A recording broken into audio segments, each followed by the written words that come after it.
An inside corner is really one of the easiest techniques to do on a serger. Simply place your fabric in the machine, sew to the point where the knife is going to cut your extended corner. Turn it so that it's a straight line following the cut edge of the knife,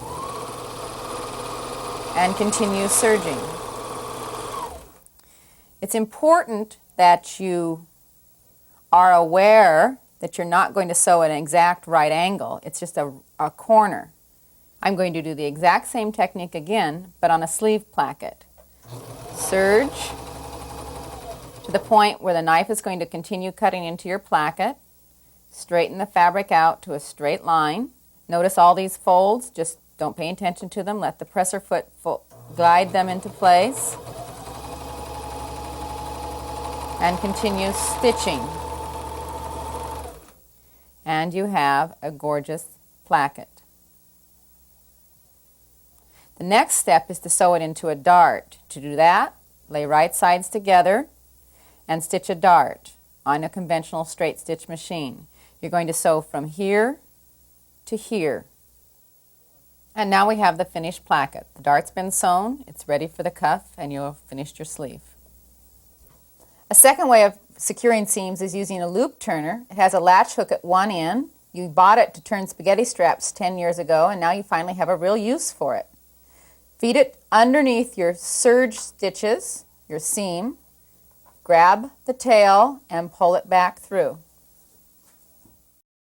An interesting technique you can do with your serger is to gather. This works best on lightweight fabrics.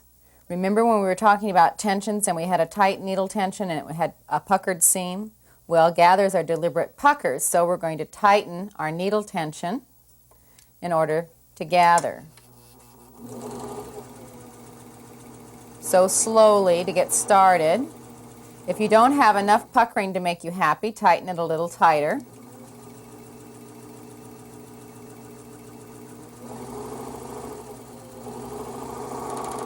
And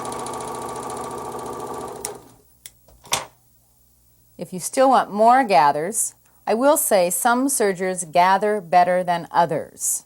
And to get nice gathers on all machines, smooth out the tail chain. Can you see the short thread? That's the needle thread. Pull on the needle thread and you can adjust your gathers.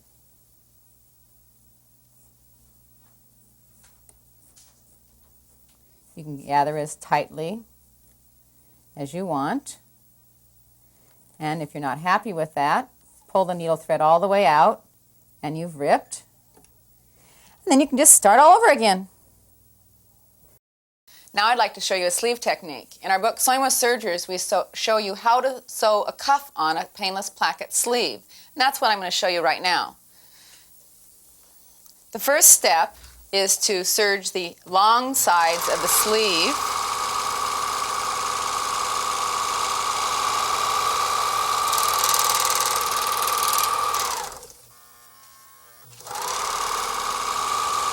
You can even sew the ends of your cuff with your serger. Just serge down one and the next, and then turn it to the right side and press. Make sure you press. We need to fold the 5/8 inch seam allowance of the sleeve very snugly over the end of the cuff and pin it in place. Of course, you have a pleat or gathers on your sleeve. I'm going to fold a little pleat in, pin. The other end of the cuff, I have 5/8 inch seam allowance. I fold it back, again, very snugly.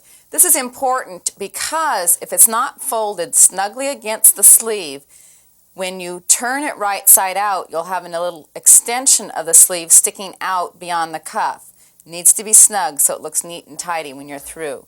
If you're not sure about your pinning, you might want to machine stitch this on your conventional machine first and then just serge off the excess seam allowance.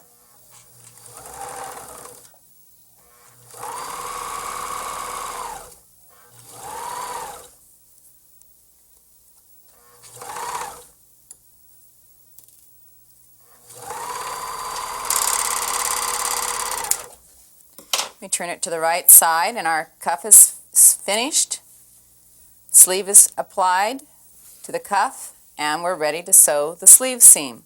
This is done starting about 2 inches from where the cuff attaches to the sleeve. Stitch your 5/8 inch seam. We've already finished our seam allowances, so we can just straight stitch the sleeve and we're ready to go. We would like to show you how to apply elastic, and we thought the best technique would be to put it in the leg of a swimsuit. We have 2 different kinds of elastic here that we wanted to show you. A brand new clear elastic that's just been available in the last couple of years to American sewers. It's been available in Canada for about 4 years now. It comes packaged like this as a rule, or cotton elastic, which is more readily available. This is the type of elastic swimwear manufacturers use. If you use a Palmer Pletsch pattern for your swimsuit, you can find in the envelope an elastic guide. You cut your elastic to match the pattern piece and then mark on the elastic with a marking pin where the side seam comes and where the center back of the back comes. I also marked back for back and F for front so I would know what part went to the leg when I sewed it into my swimwear. Then I'm going to overlap the ends of the elastic and sew it together and then apply it to my leg in the round. I feel this works more smoothly in the swimsuit. I've pinned the elastic into the leg so I could match my marks. This is the side seam mark and the crotch seam and my back mark, so I know where the elastic is distributed. I'm going to sew, and I want to make sure the fabric extends out from the elastic just enough so that I can see it. If the fabric is stretched and you're trying to meet edge to edge, it's very easy for the fabric to slip out of the elastic altogether and then you miss it in your stitch. So it's better to skim a little bit of fabric off than miss it altogether. We're going to set our machines to do a rolled edge. In order to do that, we need to change part of the machine. The stitch finger needs to be a narrow stitch finger. Your normal throat plate has a wide stitch finger, and what we need to do is put a narrow stitch finger on the machine. On some machines, that's accomplished by changing the throat plate. On other machines, we remove part of the stitch finger with a dial or a lever. On other machines, we change the presser foot. Read your manual because every machine is different. I'm going to get this machine ready for rolled hem, and then we'll do some rolled hem techniques. When you're going to do a rolled edge, it takes a few other steps in order to prepare your machine. Once you've fixed your stitch finger, whether it's changing a plate or moving a dial, you want to also adjust your stitch length. I've set my stitch length on a slightly short stitch length. It's not the shortest stitch length the machine will do. It's a little bit longer than that. It's about a 1.5 stitch length if your machine goes from 1 to 5. The next step is to tighten the lower looper. I'm going to stitch a few stitches without the lower looper tightened first, so you can see what happens when I tighten the lower looper. So first we have plain serging. Now I'm going to tighten the lower looper.